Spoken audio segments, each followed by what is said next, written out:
Y bien,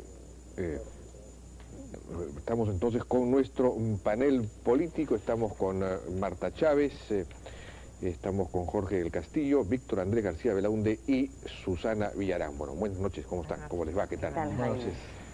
Bueno, ha tenido sin duda un impacto muy grande esta exposición, una exposición quizás más dramática de lo que muchos esperaban, ¿no? Más fuerte. Hemos incluso visto una escena final en la que Lerner está a punto de quebrarse de alguna forma, ¿no? De alguna manera quizá explicable. Pero vayamos directamente, ya no a lo que dijo Lerner, porque lo hemos escuchado en relación a la clase política ahora, lo acaba de mencionar, sino a lo que dicen las conclusiones del informe de la verdad, un informe que tiene como 8.000 páginas, y en cuya conclusión 74, por ejemplo, dice: la Comisión de la Verdad encuentra que el primer punto de inflexión institucional en la abdicación de la responsabilidad democrática por parte de los gobiernos con la creación del dispositivo legal de los comandos, con la creación del dispositivo legal de los comandos políticos militares. La Comisión de la Verdad constata que la ley colocaba a militares y policías que actuaban en provincias declaradas en estado de emergencia bajo la competencia de la justicia militar, lo que favoreció la impunidad de los agentes del Estado responsables de violaciones de derechos humanos. La nueva legislación incluía además penas y procedimientos que violaban las garantías del debido proceso, eso se refiere más adelante, ya en la época de Fujimori. Nuevas figuras legales como terrorismo agravado y traición a la patria de tribunales y jueces sin rostro, entre otros, etc. En la proclividad de dichos gobiernos a la solución militar sin control civil estuvo en consonancia con un considerable sector de la sociedad peruana que reclamaba solución rápida. En fin, y lo que dice en buena cuenta Lerner es que la indiferencia, la pasividad, la simple ineptitud de quienes ocuparon en ese momento los más altos cargos públicos, que optaron con demasiada facilidad por ceder a las Fuerzas Armadas esas facultades que las naciones les había dado. Se le entregaron el tema a las Fuerzas Armadas y no se ocuparon de, digamos, supervisarlas, vigilarlas. Eso es un poco, en buena cuenta, el resumen de esta situación. Jorge del Castillo, no sé qué opina de eso. Bueno, yo en primer lugar quiero expresar mi respeto y consideración por la comisión, por sus integrantes. Creo que hay personas correctísimas ahí que han hecho un importante esfuerzo, ¿no? Sincero y auténtico. Pero yo quiero distinguir entre el contenido del discurso del doctor Lerner y algunas de las conclusiones. Yo creo que ha hecho unas generalizaciones en el discurso que no se condice con sus propias conclusiones. Porque, por ejemplo, dice: la Fuerza Armada ha tenido una actitud sistemática y generalizada de violación de los derechos humanos, y yo creo que eso es muy injusto decirlo, porque pone pues una suerte de plano de similitud, ¿no?, a la Fuerza Armada con el senderismo o el MRTA, y la Fuerza Armada estaba defendiendo el Estado de Derecho, no estaba preparada para esta violencia, este espiral de violencia tremendo que nos trajo Sendero Luminoso. Por un lado reconoce en el contenido las víctimas de la Fuerza Armada, y después dice que las Fuerzas Armadas violaban sistemáticamente los derechos humanos. Hay excesos, de hecho los hay, tienen que ser sancionados, no tengo duda, pero a poner a sus militares de frente en una sanción histórica de este tipo, me parece, en el discurso se excede al contenido. Otro punto es... Bueno, en las conclusiones dicen lo mismo, en la parte de las Fuerzas Armadas, ¿no?, que hay violaciones sistemáticas. Una de las conclusiones, sí, ¿no?, pero no como la política generalizada. A mí me parece que ahí hay un error. En segundo aspecto es esto de las 69.000 víctimas. Yo hablé con las personas que conozco en la Comisión de la Verdad y les puse estas reservas. Yo dije: el pueblo no va a entender que hemos hablado de 25.000, 35.000 personas durante una década y de la noche a la mañana saltamos a 69.000. Entonces se me ha explicado lo siguiente: hay 24.900 más o menos documentados, nombres, apellidos, lugares, en fin, ¿no? Algunos nombres incompletos, pero hay 25.000 para redondear. Puede haber un margen, digamos, de desaparecidos, en definiciones, pero saltar de 25 a 69, ¿cómo se hace? Entonces me han explicado que unos expertos americanos, a medio que los he conocido, me parecen gente muy competente, por supuesto, ha hecho una proyección, ¿no?, una proyección estadística. Pero lo que pasa es que cuando hablamos de muertos hay que hablar pues con nombres y apellidos, con nombres propios, personas concretas, no una proyección. Esto no es una encuesta, ¿no? Esto es una identificación plena de víctimas. Entonces, yo puedo entender que puede haber un 10%, un 20%, ¿no?, que se ha escapado el control de la identificación, pero pasar de 25 a 69.000 con 11% de margen de error, como señalan, me parece que por lo menos es una explicación que se le debe a la ciudadanía. Yo creo que ese tema hay que ser bien serio, porque si no se afecta pues la objetividad del informe, ¿no? Creo que en la generalización contra la clase política, en el discurso igualmente hay una generalización que no se condice con las conclusiones que dan en cada caso de cada gobierno y cada partido, ¿no? Y yo tengo que hablar en todo caso por mi partido. La propia comisión reconoce el esfuerzo que hizo el APRA como gobierno para poder, en medio de esta batahola que era la acción de Sendero Luminoso, llevar adelante elecciones, mantener un proceso democrático, y reconoce el martirologio de centenares, más de 1000 apristas que fueron asesinados, manteniéndose algunas autoridades en sus puestos, pese a que sabían que su vida estaba en riesgo. Y permítame un último punto para concluir. Ahora, perdóneme que lo interrumpa en ese punto. Sí. En las conclusiones, la Comisión de la Verdad dice que efectivamente el gobierno aprista se inició con un intento de cambio en la estrategia, más integral, etcétera, ¿no es cierto? De hecho lo hizo. Con predominancia del gobierno civil sobre el asunto militar, con acciones sociales, etcétera. Pero dice que, sin embargo, la llamada masacre de los penales, ocurrida los días de junio en los centros penitenciarios, marcó un punto de quiebre en el esfuerzo del gobierno del APRA, y que a partir de ese momento ya las Fuerzas Armadas actuaron con mayor autonomía, y por eso después se produce el encubrimiento de la matanza de Cayara ocurrido en mayo de 1988, que la comisión investigadora en el Congreso dictaminó que no había matanza, que la matanza no había ocurrido, en fin, luego el comando Rodrigo Franco, es decir, la cosa duró un año, digamos, más o menos. A partir de ahí degeneró nuevamente la estrategia. Eso es un poco pero la comisión reconoce pues que luego de esa primera etapa en que se hicieron programas sociales de desarrollo económico, el crédito cero en la zona altoandina, todo esto que permitió bajar el índice de víctimas, hubo una serie de acontecimientos políticos que trastocaron las prioridades del gobierno. Entonces vino no solamente el tema económico, como usted menciona, el tema de los penales, la acción de la banca, ¿no?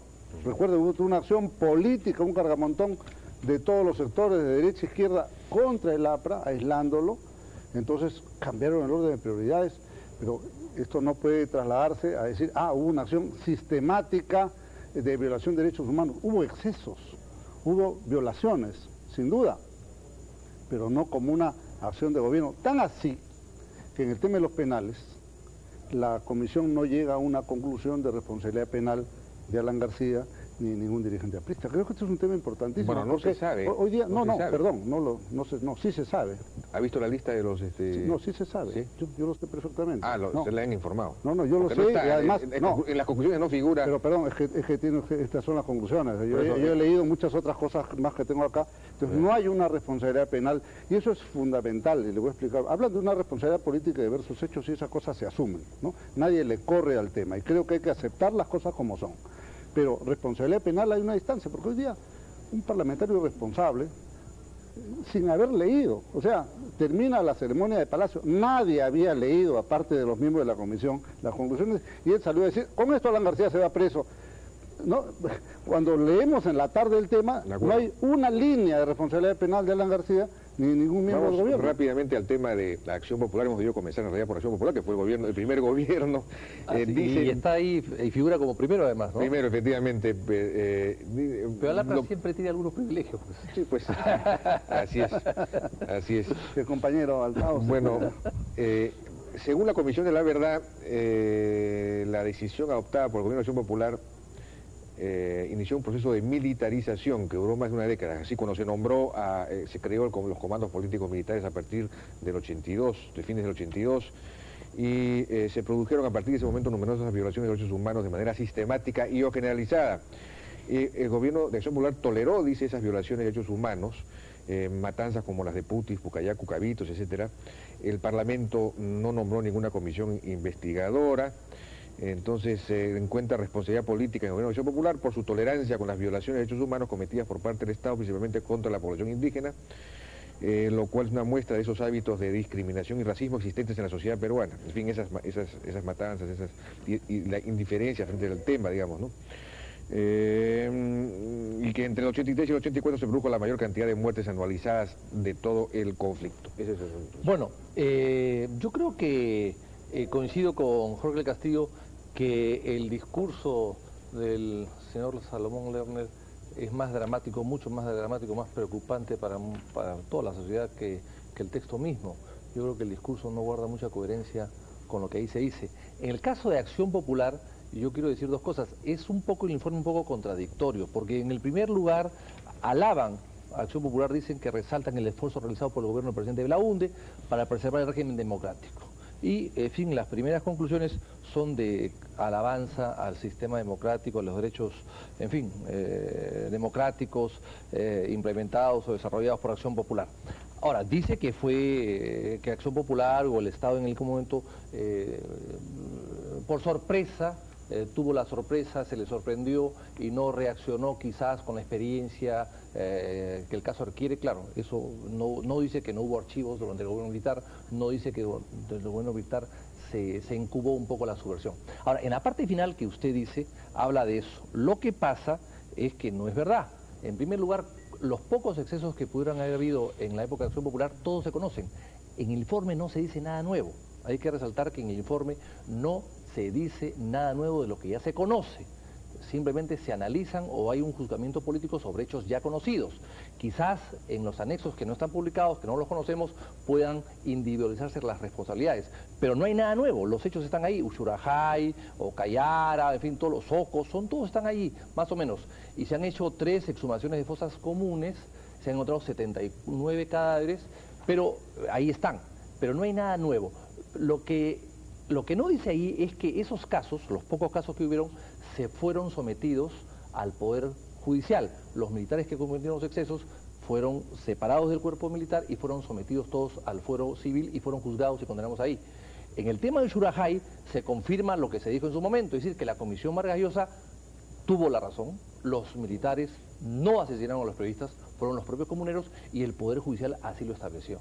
Y finalmente, en el tema de la inflación de las muertes, yo creo que acá hay una cosa muy grave y me he permitido traer un pequeño cuadro que muestra cómo fue la subversión en cifras reconocidas por todos en su momento, es decir, por el Poder Ejecutivo, por el Parlamento, la Comisión Bernales. Recordemos que Enrique Bernales, comisionado de la verdad, tenía un boletín así como salía el INP para narrar la inflación diaria, Bernales salía todos los meses a dar cifras sobre la inflación violentista en el Perú. Y todas esas cifras también están aquí. Y esto muestra que hasta el año 93, después ha habido muy poco, las víctimas han sido 23.000 y pico. O sea, no han podido llegar a 69.000. No hay cómo. Y aquí está esta cifra, quisiera, señor Althaus, que usted pueda mostrarla, y usted va a ver, son cifras exactas y oficiales, y casi muchas verificadas, no todas, pero verificadas. De tal manera que eso de 69.000 muertos es una fantasía, han contado los alias y no hay registro de esas personas en la RENIEC ni han verificado los testimonios. Yo quiero recordar que Amnistía Internacional el año 85 denunció a 1.025 desaparecidos y después se descubrió que esos 1.025 eran solamente 25 los desaparecidos, 500 que no existían, 350 que después se apersonaron al registro y se inscribieron y otros que regresaron. O sea, no hay... Esas cifras de desapariciones son fantasmas. Yo creo que aquí... entiendo que la Comisión de la Verdad ha tomado los registros existentes, tanto el de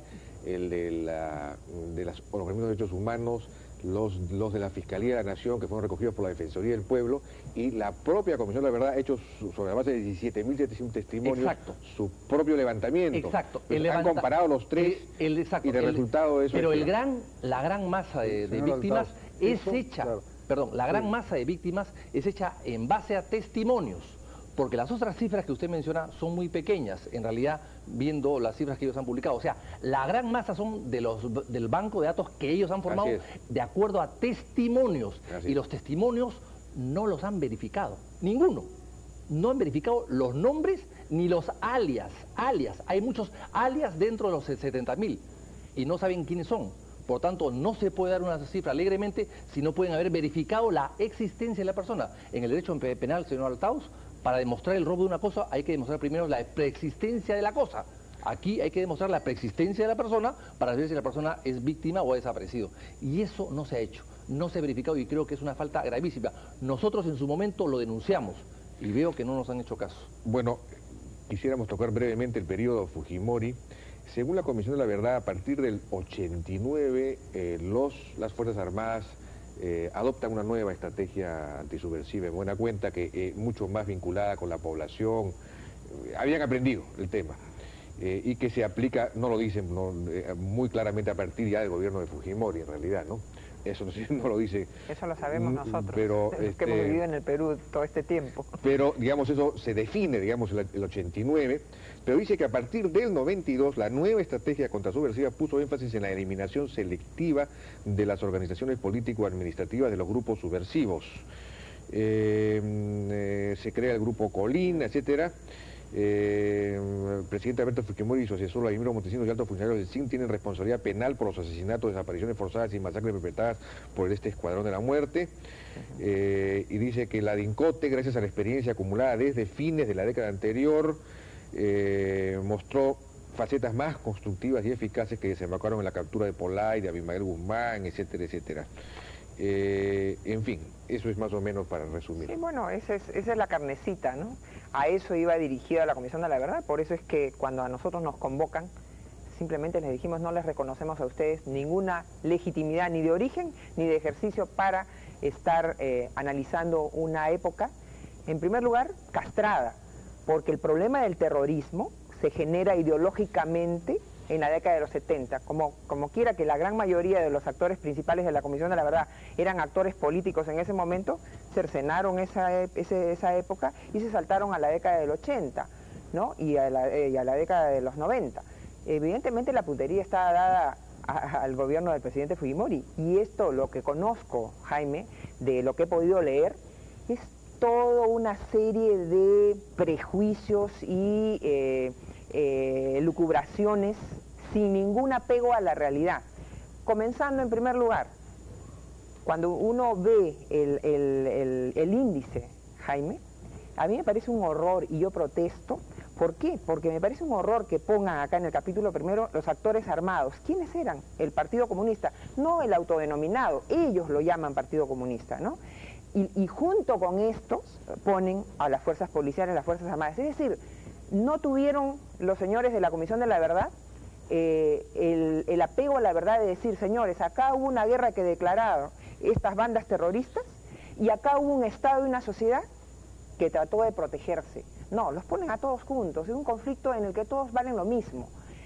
Y luego cuando hablan, Jaime... No, reconocen que Sendero declaró la guerra, eso está clarísimo. No, lo dicen, pero cuando lo ponen acá, Jaime, acá lo ponen, los actores armados, en nada de este índice, y en lo que le he escuchado al señor Lerner, llaman a los terroristas por su nombre, por terroristas. Tienen un temor a llamarlos así, y además yo... No, pero ¿ha leído las conclusiones? ¿No? Las estoy leyendo, porque obviamente no hemos tenido el tiempo necesario, pero tengo acá las que usted ha leído, Jaime, y de lo que veo, en ninguna se habla del terrorismo. Y es más, cuando arranca el señor Lerner a hablar de vergüenza nacional, deshonra, yo digo, a las madres, a los hijos de tantos ronderos, pobladores, autoridades políticas, de pequeño, mediano y máximo nivel, a los militares, a los policías, a ellos se les puede decir que actuaron con deshonor, que es una etapa de vergüenza. Yo les digo no, ellos fueron héroes, y no va a ser la Comisión de la Verdad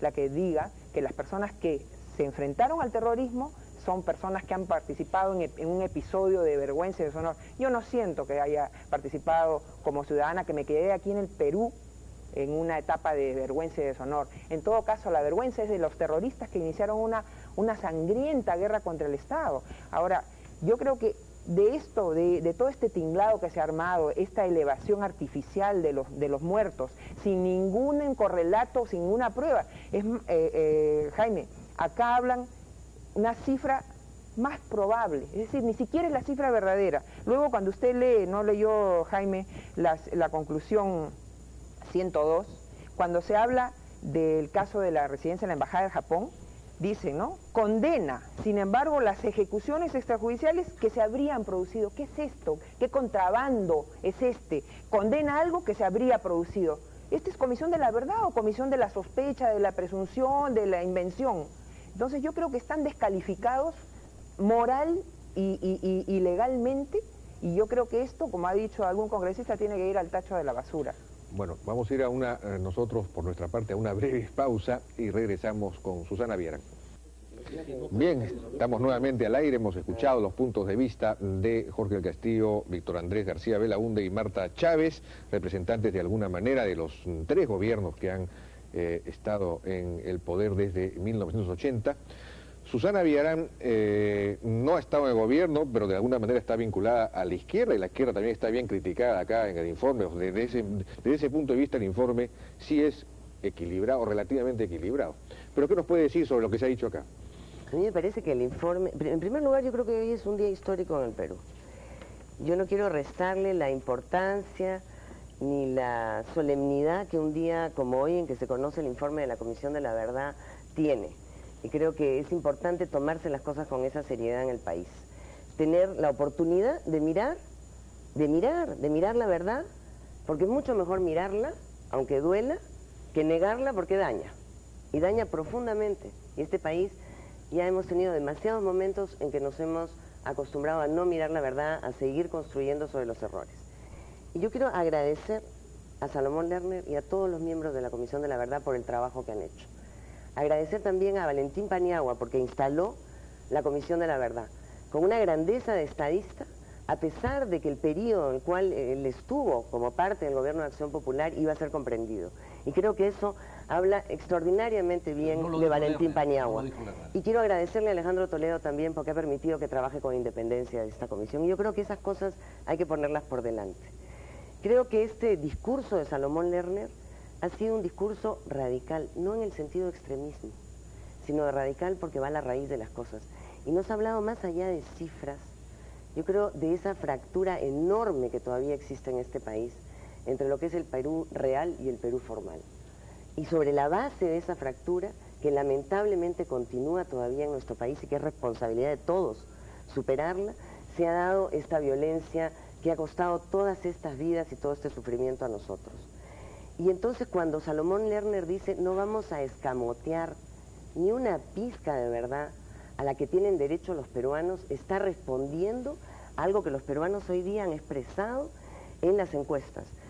85% de nosotros queremos conocer la verdad, 79.8% quiere que se investigue la verdad, en el sentido de que además todos sentimos que los muertos no son ajenos, ni los muertos de los policías, con los que estoy totalmente comprometida después del trabajo que he tenido como defensora de la policía, con sus viudas, sus huérfanos, sus discapacitados, ni los de las Fuerzas Armadas, pero tampoco son ajenos los muertos de estas personas cuyos nombres ni siquiera se han registrado. Aquí se ha hecho un cuestionamiento a que tienen que traerse los nombres de todas las personas que han sido dentro de estas 69.000 nominadas como víctimas. Quiero recordarles a mis colegas acá sentados en la mesa que en 1980 22% de los peruanos en edad de votar no tenían registro electoral, es decir, no existían para el Perú formal. Sus nombres no podían ser registrados. ¿Dónde estaban ubicados esos peruanos? Ese 1.900.000. ¿En qué zonas del país podemos suponer que estaban? Allí donde la violencia arrasó. Ahí estaban. Y en 1985 fue 1.600.000 peruanos que no tenían libreta electoral, cuyos nombres no estaban registrados legalmente en nuestro país ni por el Estado. Entonces creo que esa fractura es la que hoy día se ha expresado en este discurso y creo que es importante que nos coloquemos, como ha hecho acá Jorge del Castillo, diciendo acá hay algo que todos debemos, en fin, reflexionar sobre. Las conclusiones y las recomendaciones que he leído con detalle me parecen claras, ponderadas, sin concesiones. Se había acusado de que era una banda de izquierdistas, unos cómplices del terrorismo a los señores de la Comisión de la Verdad. Bueno, lo que dicen sobre la izquierda, como acabas de decir, Jaime, no tiene ninguna concesión. Yo he militado durante 2 años de mi vida en el Partido Comunista Revolucionario. Entre el año 1976 y 79, renuncié. siempre me he considerado de izquierda. Soy parte ahora del Partido por la Democracia Social, un partido nuevo que aspira a gobernar y a permanecer en la historia del país. Y yo creo que es muy importante lo que se dice de la izquierda, y es muy importante que la izquierda y que los demás hagan esa autocrítica de que, a pesar de que también contribuyeron con víctimas, y muchas, a pesar de que fueron un dique para el crecimiento del Sendero Luminoso en lugares como Puno y otros lugares del país, también se movieron con ambigüedad. Aquí Una dice prédica Susana. que dice, yo te lo voy a decir más fuerte que lo que dice el informe, una prédica de algunos sectores de la izquierda que dicen el poder nace del fusil, ¿no es cierto? ¿A qué lleva?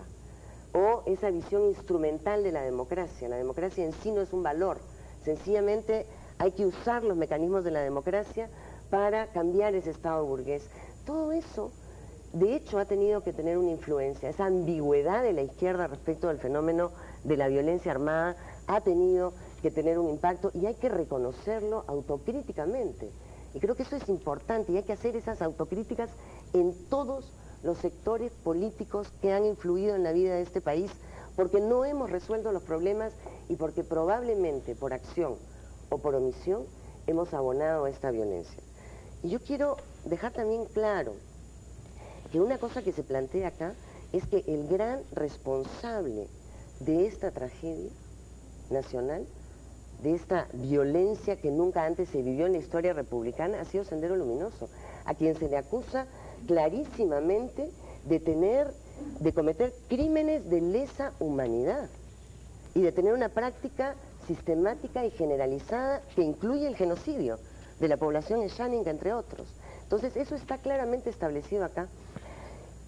Pero más o menos de lo mismo se acusa a las Fuerzas Armadas. No, a las Fuerzas Armadas... De un patrón sistemático, en generalizado de violencia. En algunos escenarios, y eso lo dicen claramente en las conclusiones, han habido de manera sistemática un patrón generalizado de violación de derechos humanos. Es que si no, no habrían habido el número de detenidos desaparecidos que tenemos en el Perú. Esos detenidos desaparecidos... Inventados por la Comisión. No son inventados por la Comisión. Vienen desde las Fiscalías Especiales de Derechos Humanos que se instalaron mucho tiempo antes, son evaluadas en una investigación por la Defensoría del Pueblo y son investigación que salió hace ya más de 3 años y medio, 4 años, y que todos conocíamos. Esto no es novedad y es una práctica generalizada.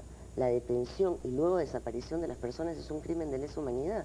Y esto no fueron 10 personas, 100 personas como en el caso de Uruguay, fueron más de 6.000 personas detenidas y desaparecidas en el país. ¿Esto está hablando de alguna sistematicidad o no? En algunas zonas del país eso no existió.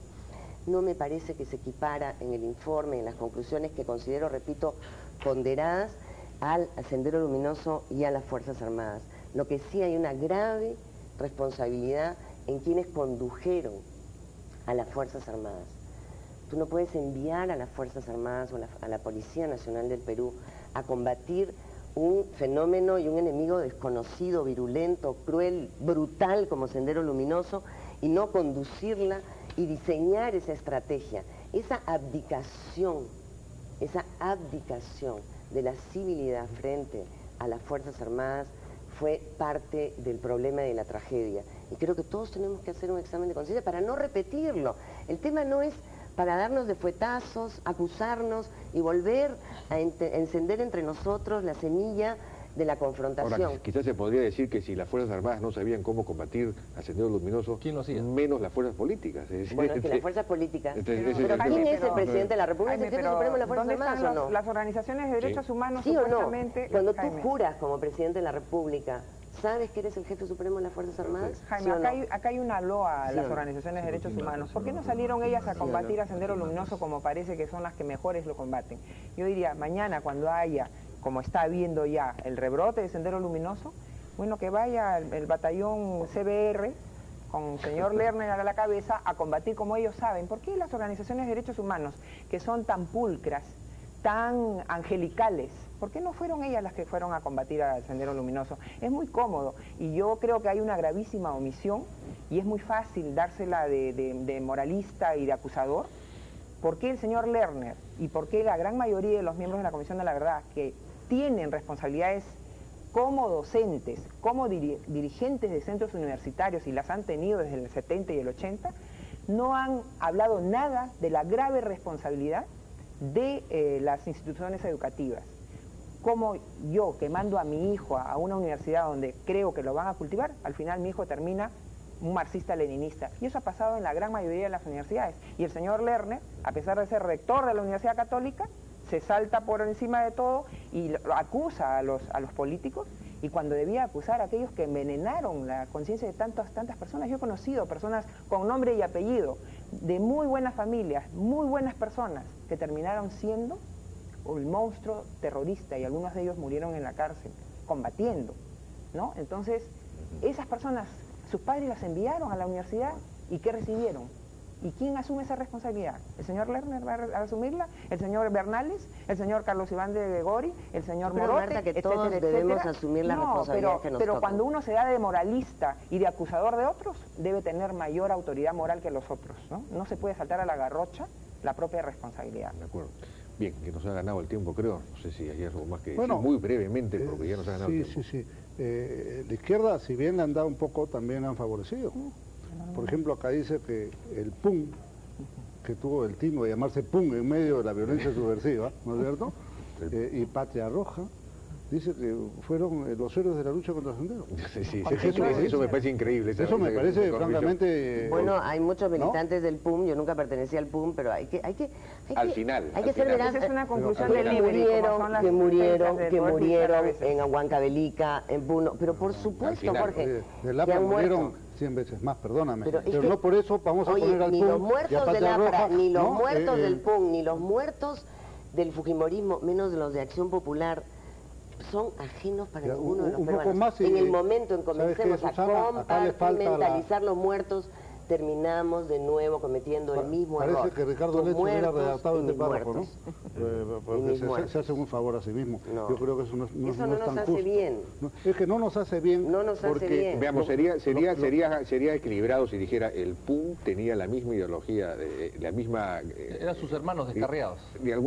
Creían en la toma del poder por la vía revolucionaria, solamente que no estaban dadas las condiciones Mira, objetivas, como ellos mira, decían, el partido- pero Pregúntale a alguien al del final, PUM. como les Jaime, mataron a la gente... pregúntale a entonces- alguien No del PUM, solamente pero el no PUM, es acá eso. tienes a Diego García Sayán en el año 81, luego de que comenzó Sendero Luminoso, hablaba de la toma del poder como un esquema perfecto para político, ¿no? Entonces no nos llame la De atención. repente les ha dado porque- pena Ojalá, sancionar a sus ojalá, antiguos camaradas. no, pero ojalá que acuérdate de esto unos eran- aprendamos unos y eran- podamos construir algo unos eran, mucho mejor Susana, para nosotros. Partido Eso es Comunista lo que, del Perú, el otro lo era que Partido deberíamos Comunista hacer. Peruano, Partido Comunista Patria Roja, Partido Comunista Bandera Roja, Partido Comunista Revolucionario, como he dicho, pero todos eran de la misma camada. así es. No perdamos y preconizaban la lucha armada. esta Sí, nueva el poder nace oportunidad. del fusil, ¿no es cierto? Entonces, ellos impulsaron Oye, esto. yo te lo he dicho, pero no te estoy dando a ti para que tú agarres y te mandes contra la izquierda. Yo no me estoy mandando. El tema no es ese. Lo que el tema estoy diciendo es que el tema es a mi juicio ideológico, faltó, no podemos perder en la esta vertiente parte sí faltó ideológica del Sí, pero objetividad. ¿sabes qué? Esos Faltó son todos objetividad. elementos que hay que discutir. Ahora, Pero si no nos perdamos de nuevo en las anécdotas. ahora todos queremos Cuando saber nos la perdemos verdad. en las pero esta anécdotas, no es la verdad. perdemos el gran tema de fondo.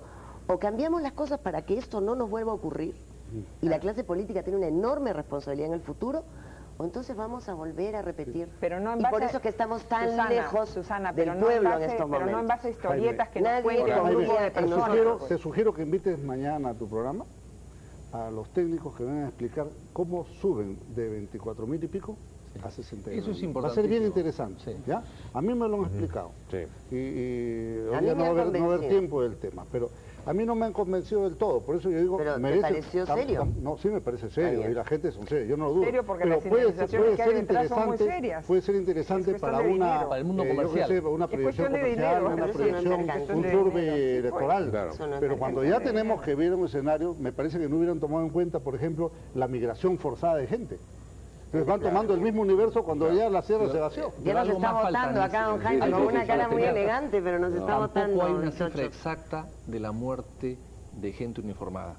Hay aproximadamente, pero ni siquiera hay nombres de gente que murió uniformada y que estaba en planilla en un escalafón militar o policial. Este tipo No de se gente, están. esos números tampoco están. El Yo creo que eso... problema, Jaime, que indemnizar 24.000 o 25.000 es tanto. Indemnizar 69.000 Algo así has trascendido como son 900 millones. ¿De dónde va a salir esa plata? Y cuando la indemnización la Además, manejan... para pagarles quién. Y cuando Pero la no hay una indemnización la propuesta para manejan indemnización algunas tampoco, no personas... falta la propuesta, falta un fondo de indemnización o de reparación para todas las Se víctimas. propone un instituto de la reconciliación que Sí, me claro. parece ya... Más burocracia, pues. Jaime, pero acá pensar hay- que se va a reconciliar el país mediante un Jaime, hay instituto es un otro poco tema que absurdo. no se ha tratado y es Sí. cómo se ha alquilado la pluma de algunos periodistas. Y yo creo que eso es Bueno, pero muy eso ya importante. es- No, eso es importante porque ya que se habla de que Los antes se periodistas. pagaba a la prensa, ahora tenemos periodistas que no han tenido el decoro de poner, señor, mi nombre, Comisión de la Verdad, asalariado de la Comisión de la Verdad, para que uno sepa No, ha habido por qué periodistas que han sido defienden y no. contratados para hacer informes, Está que eso es bien, una no, cosa. eso es bien gracioso. Periodistas Bien. para hacer informes, yo creo que para Expertos- escribir. expertos en el Para tema. escribir- Ah, sí.